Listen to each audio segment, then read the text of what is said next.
esteja tudo a postos. É agora, António Costa. Muito boa noite.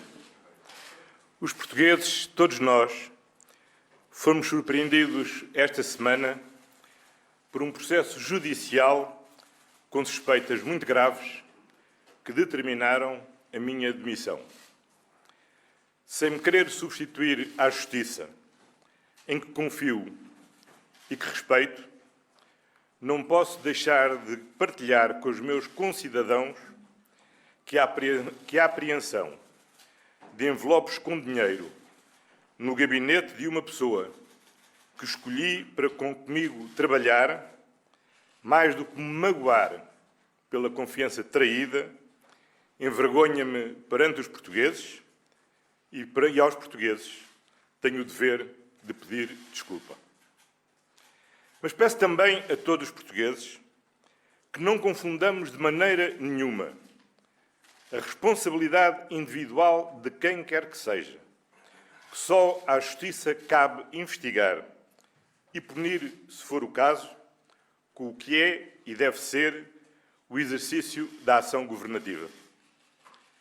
Faço hoje para que Portugal não desperdice oportunidades estratégicas para o seu desenvolvimento e, sobretudo, para que futuros governos não percam instrumentos de ação política que são essenciais à atração do investimento, à valorização dos nossos recursos naturais e ao pleno aproveitamento das infraestruturas de que o país dispõe.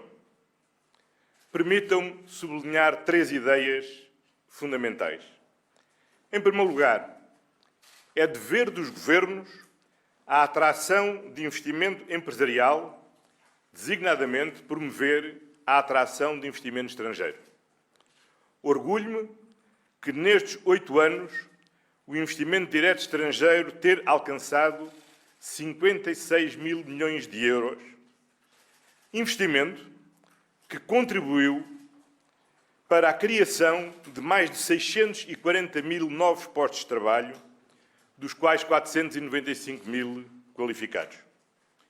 O esforço da atração de investimento, designadamente a concessão de incentivos financeiros ou a aplicação de regras especiais a projetos classificados como de interesse nacional, tem de decorrer com total transparência.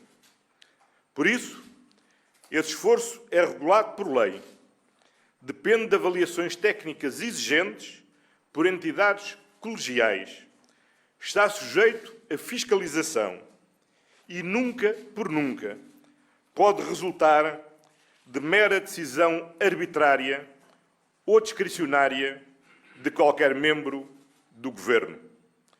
A todos aqueles que têm depositado confiança para investir em Portugal, quero aqui dizer que hoje e sempre o investimento empresarial é desejado, é bem-vindo e será bem acolhido.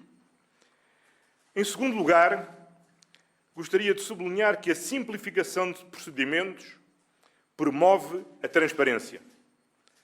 Tal como para a vida dos cidadãos, é também essencial para as empresas a redução da burocracia e a eliminação dos custos de contexto no investimento.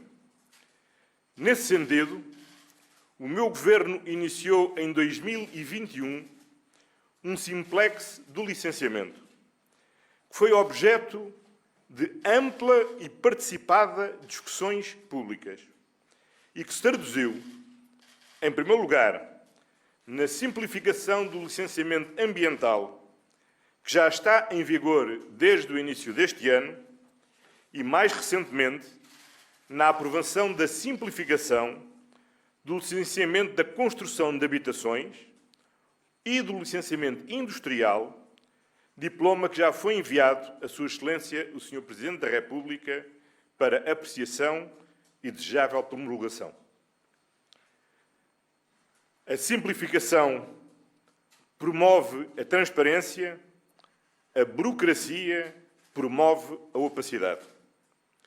Em terceiro lugar, Quase sempre o interesse público na atração de investimento exige a harmonização com outros interesses públicos, tão ou mais relevantes, como são a preservação de valores ambientais, o desenvolvimento regional, o bem-estar das populações ou a garantia da salutar concorrência entre empresas, o que exige negociação, articulação, concertação. Aos diversos organismos da administração pública cabe, naturalmente, a defesa do interesse público próprio que lhe cabe prosseguir. Ao Governo, enquanto órgão máximo da administração pública, a qualquer Governo compete assegurar a devida articulação entre os diferentes organismos e procurar assegurar que o resultado final é a melhor satisfação do interesse público no seu conjunto, ou seja, a melhor harmonização dos diferentes interesses públicos em presença. É assim, por exemplo, que o licenciamento da exploração de minas de lítio em Montalegre ou em Boticas foi sujeito a um estudo de impacto ambiental e os concessionários foram obrigados a cumprir as condições impostas por esses estudos, seja para a localização mais adequada da refinaria, de modo a assegurar a preservação do lobo ibérico, seja para assegurar as necessidades de abastecimento de água, seja para a construção de uma nova via necessária para ligação à autoestrada. Esta exigência de compatibilização das diferentes dimensões do interesse público é particularmente crítica e particularmente exigente em Sines. Com efeito, aí convivem a ambição oficializada desde 1971 de fazer de Sines um grande polo de implantação industrial concentrada, com o nosso maior porto de águas profundas e também um parque natural, já criado em 1995 e com a proteção ambiental sucessivamente reforçada por decisões tomadas em 1997, em 2019 e em 2020, com a classificação como Zona Especial de Conservação. Deste modo, todos, repito, todos os projetos em desenvolvimento em Sines, designadamente o Centro de Dados, que é o maior investimento estrangeiro realizado em Portugal desde a instalação da Alta Europa, têm sido obrigados a respeitar a Zona Especial de Conservação, bem como os valores ambientais identificados dentro da própria zona industrial. Em Sines, por outro lado, a intensidade de projetos em curso e pré-anunciados exige que a rede elétrica nacional realize avultados investimentos no reforço da rede elétrica, para garantir a todos igualdade de oportunidades e maximizarmos o potencial de investimento, o Governo lançou um procedimento concorrencial que permitirá, precisamente, planear com segurança os investimentos que são necessários na rede elétrica nacional e que obrigou também à redistribuição de direitos de utilização da rede, que já estavam concedidos a privados, mas ainda não utilizados, de forma a aumentar a disponibilidade de rede para os investimentos que estão anunciados. Como disse no início da minha intervenção, cabe às autoridades judiciárias investigar e punir, se for o caso, qualquer comportamento individual ou de alguma empresa que seja ilegal ou criminoso. Respeito e confio na Justiça e todos os organismos da Administração Central.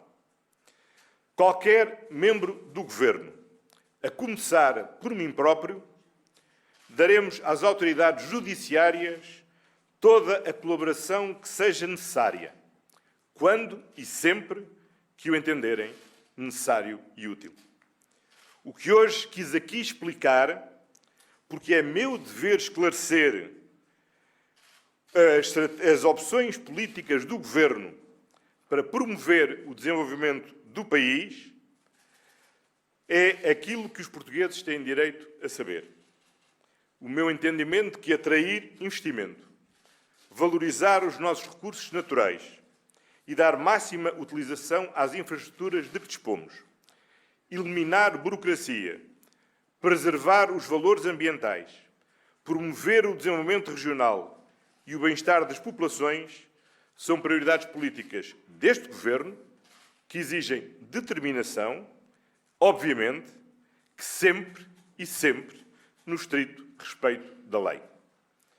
Dizer, como sempre tenho dito, e quero agora repetir, à Justiça o que é da Justiça e à política o que é da política, também significa que aos futuros governos de Portugal, quem quer que sejam os primeiros-ministros e quem quer que sejam os seus membros, tem de ser garantida a liberdade de ação política para prosseguir uma estratégia legítima, desde logo a que vier a ser sufragada pelos portugueses no próximo dia 10 de março. Muito obrigado pela vossa atenção e estou disponível para responder às perguntas que os jornalistas queiram colocar. Sim, boa noite, Sr. Primeiro-Ministro. Tiago Montareiros, da RTP. Como sabe, houve um sorteio de perguntas. Cabe-me sintetizar aqui a primeira vaga. Para além de qualquer esclarecimento adicional que pretenda fazer, eu gostava de lhe perguntar se acha que está a aproveitar o seu cargo para, com estas explicações, de alguma forma estar a condicionar o processo judicial em andamento. O que é que vai dizer ao Presidente da República na próxima terça-feira? Há grande expectativa sobre estes dias que vamos vivendo. Se João Galamba tem condições para continuar no Governo e, se ainda houver abertura, também comentar a presença da sua mulher, Fernanda Tadeu, aqui neste local, nesta altura, que não é usual nestas circunstâncias, sem querer entrar aqui na esfera da intimidade, se acha que também pode esclarecer esta circunstância. Obrigado.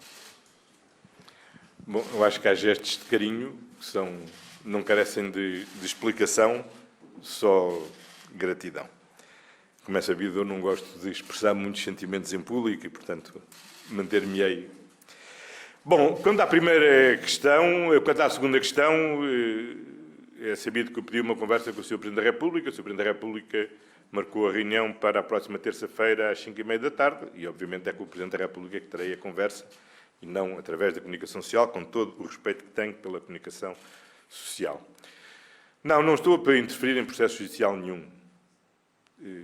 Não conheço o processo judicial, a não ser aquilo que a comunicação social te tem divulgado.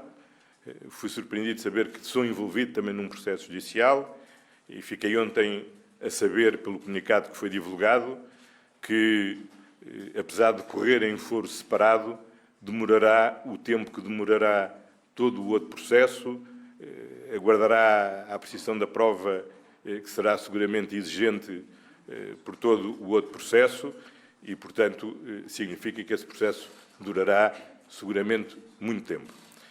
Mas, quando alguém me quiser ouvir num processo judicial, sabem onde eu estou e chamar-me-ão para eu dizer o que tenho a dizer em qualquer processo judicial, desde logo que eu saiba sobre o que é que se trata a meu respeito.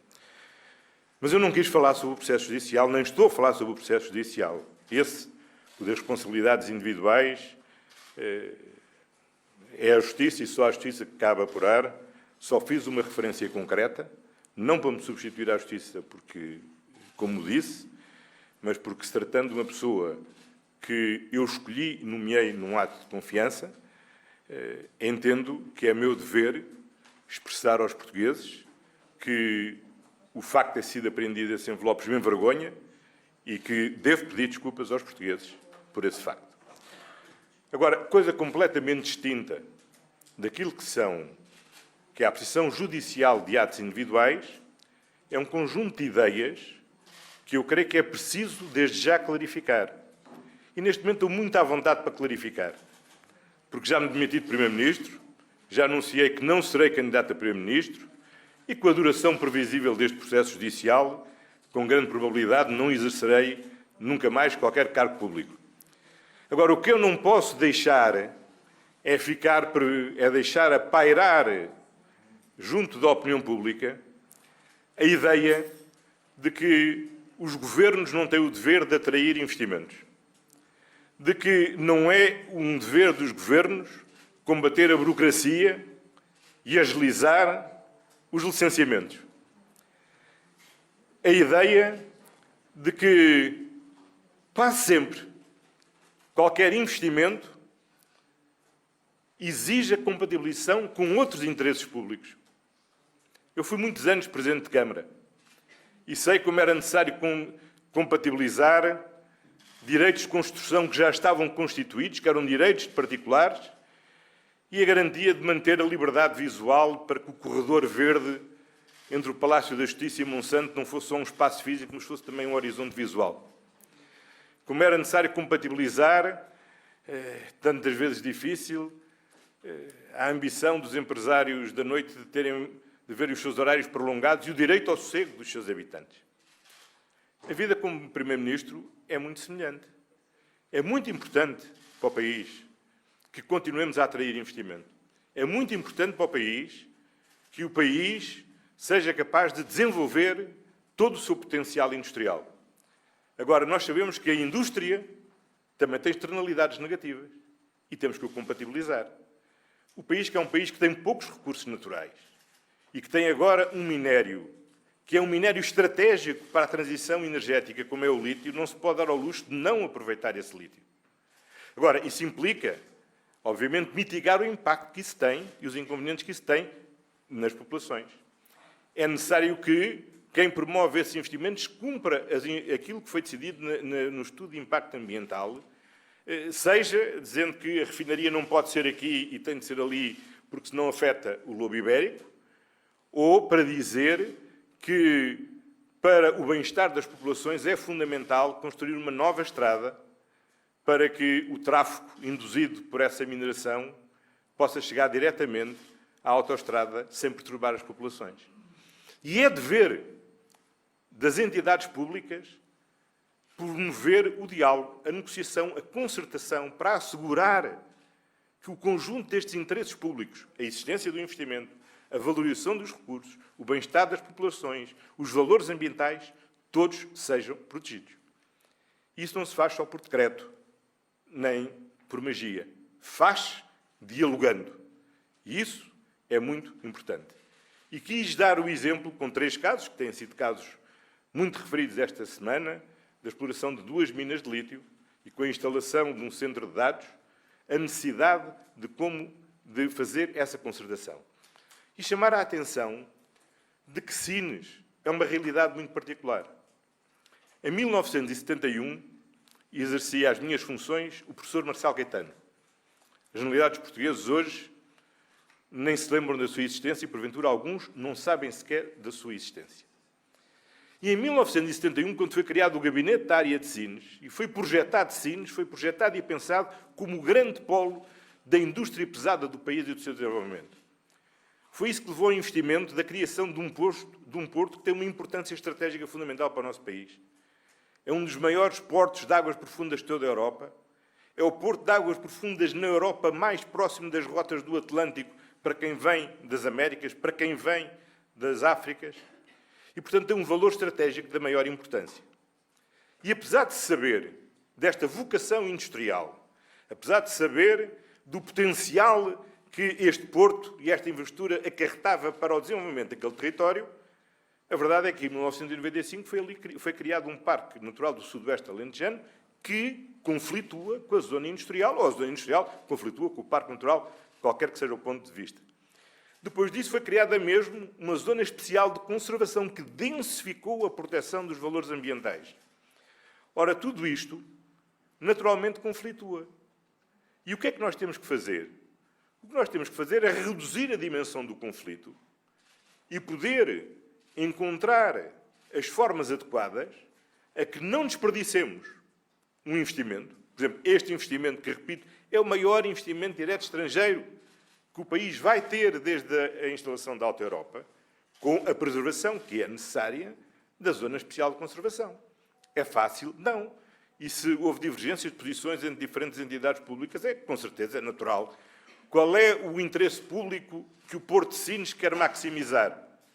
Quanto maior tráfego marítimo, melhor. É essa a sua função. Qual é a função da AICEP, a nossa Agência de Investimento e de Comércio Externo, que gera a zona industrial e logística de Sines?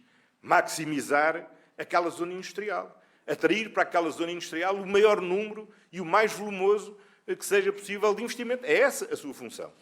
Qual é a função da Agência Portuguesa do Ambiente ou do Instituto da Conservação da Natureza e das Florestas? Conservar os valores ambientais. Cada um cumpre bem a sua função, procurando proteger o interesse que lhe está confiado. Qual é a função de um governo? E por isso os governos existem, como órgão máximo da administração. É procurar articular estas diferentes posições e ver como é que, simultaneamente, maximizamos a utilização do Porto, aproveitamos ao máximo a zona industrial, sem sacrificar aquilo que são os valores ambientais que têm de ser preservados. E isto significa ação política. Não é ação delegável em nenhuma competência técnica, porque aos técnicos compete fazer a sua avaliação própria. Agora, a ação política tem que ser preservada. E, portanto, no momento em que cesse as minhas funções, em que não está no meu horizonte, nem creio que no horizonte de ninguém, que eu volte a exercer qualquer cargo executivo, entendi que era muito importante sublinhar, e no momento em que ninguém sabe quem será e de quem será o próximo governo, que esta ação política e esta atividade da ação governativa é essencial de todos termos presente. E é também necessário dar uma palavra de confiança àqueles que decidiram investir em Portugal, àqueles que têm previsto investir em Portugal, e dizer-lhes com confiança que não têm que ter medo de investir em Portugal, porque nós somos um Estado de Direito, onde a lei se cumpre, mas onde criamos condições para atrair e acolher o investimento.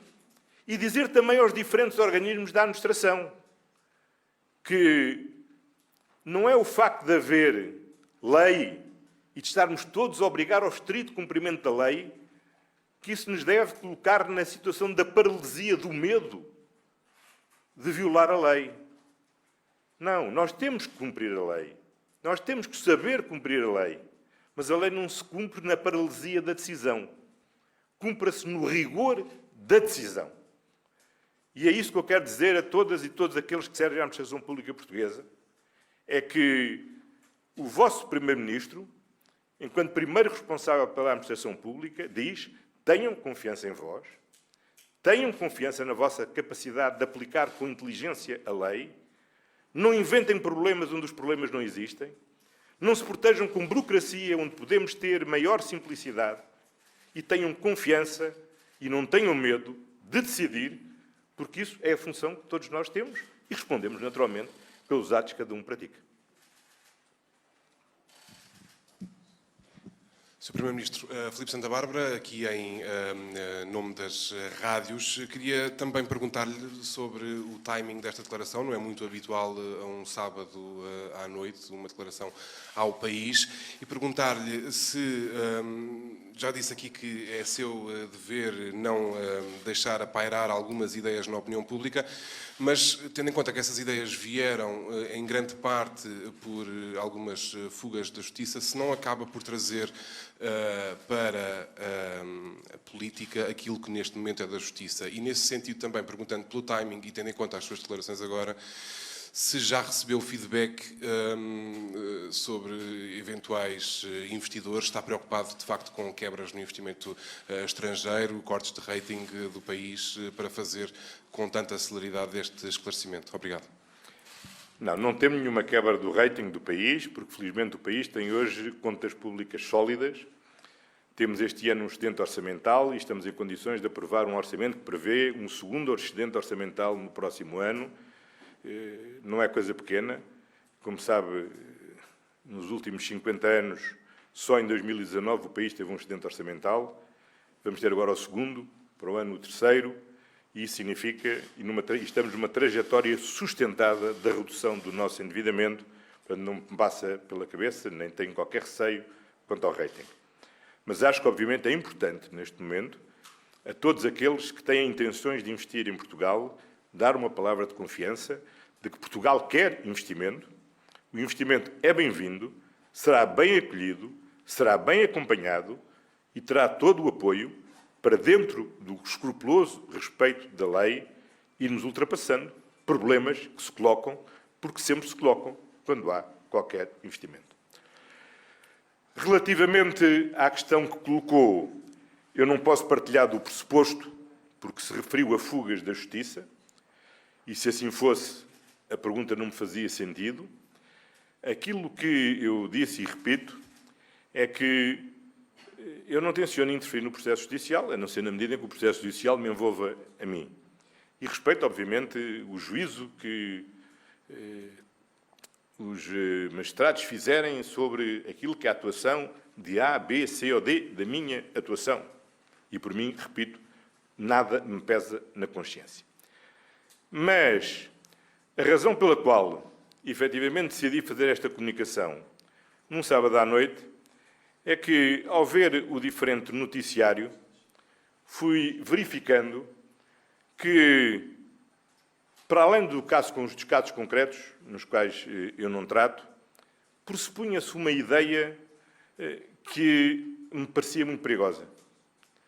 A ideia de que os governantes não devem agir para atrair investimento, que os governantes não devem agir para resolver problemas que surgem na execução dos investimentos, que os governantes não devem agir para simplificar os procedimentos burocráticos, e essas são ideias que eu acho que são perigosas para o futuro do país e com a liberdade de que quem vai deixar de governar, mas com a preocupação de que quem venha a governar não se sinta inibido, nem seja limitado naquilo que são instrumentos fundamentais da ação política, entendi que era meu dever de consciência falar às portuguesas e aos portugueses, explicar às portuguesas e aos portugueses o que é que significam ter opções e o que é que significa a ação governativa em 3 dimensões, que